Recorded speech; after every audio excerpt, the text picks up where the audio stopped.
There is a truth God is trying to plant deep in our hearts. You cannot out-ask, out-dream, or out-believe the God who created the universe. With people, we shrink ourselves, we pretend, we hold back so we don't look greedy, ungrateful, or like someone who lacks home training.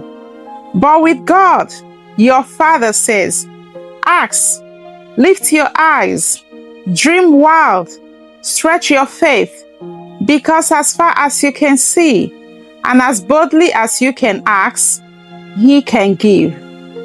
God is not intimidated by your big prayers. He is not threatened by your big vision. And He is never limited by your big dreams.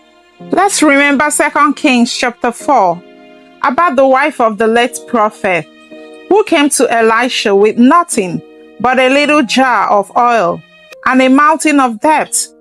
Elisha told her, go, borrow vessels, not a few, and fill them with the little oil you have. She did so. She poured in the oil in all the vessels until the vessels are full. And listen carefully. The oil did not stop because God ran out. The oil stopped because the vessels stopped. If she had borrowed 10 more vessels, the oil would have filled them. If she had borrowed 100 more, the oil would have filled them.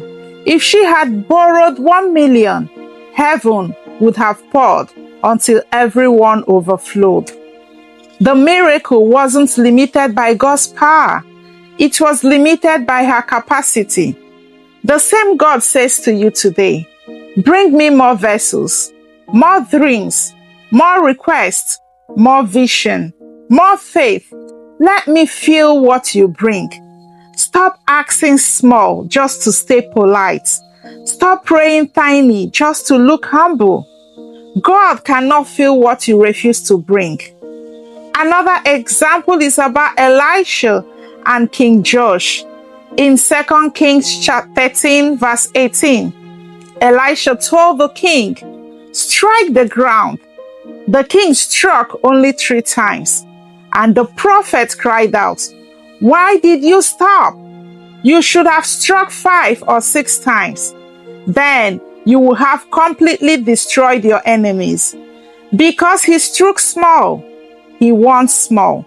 Because he asked small, he received small. God wanted to give him total victory, but he only had faith for partial victory. God